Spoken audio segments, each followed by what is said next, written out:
So you've come to the end of an e-learning or instructional design interview, and now the hiring manager wants to know what questions you have for them. How do you respond? What do you ask? Well, this is the thing that could make or break the whole interview. So you ought to have some good questions ready. And that's what we'll take a look at in this video. So stick around.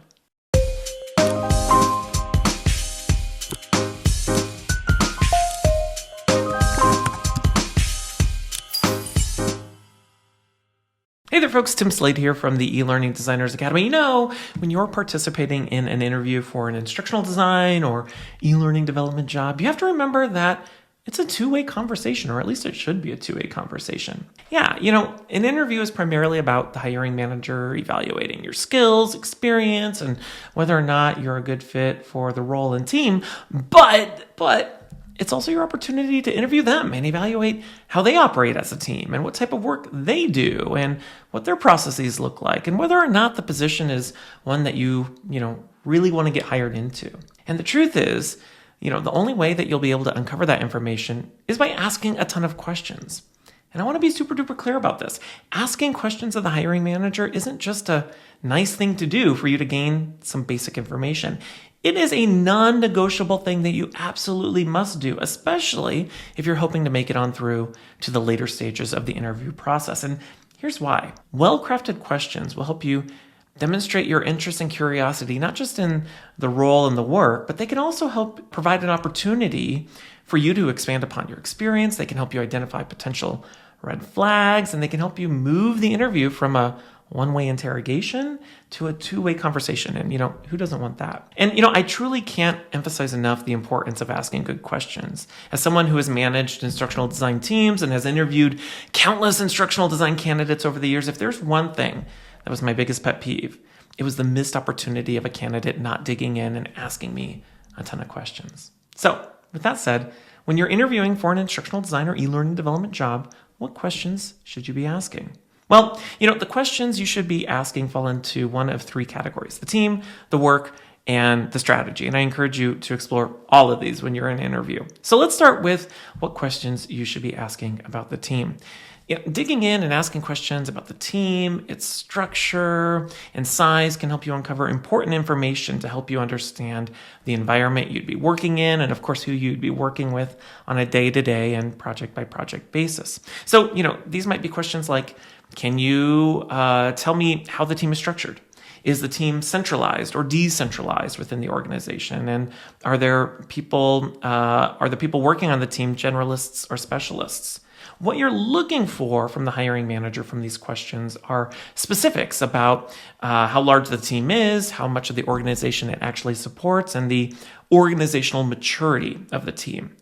And why this information matters to you as a candidate is that there can be really stark differences between working on extremely small L&D teams where you're essentially a team of one versus teams that are much more structured and mature. If you're someone who already has some experience in instructional design or e-learning development, you may find that you're more comfortable working on a smaller, less structured team where you get to help shape the future of how it operates.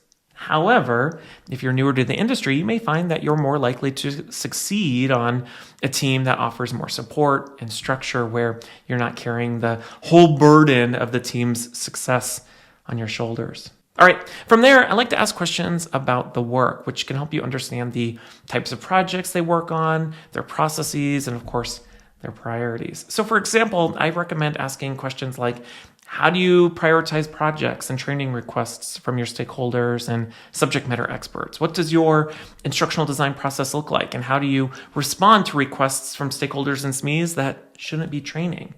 And you know what? If you're comfortable enough in the interview, I might even ask, can you describe or show me an example of your best and not so best training project? This question can quickly help you gauge where your skills fall within the range of work that they're currently doing.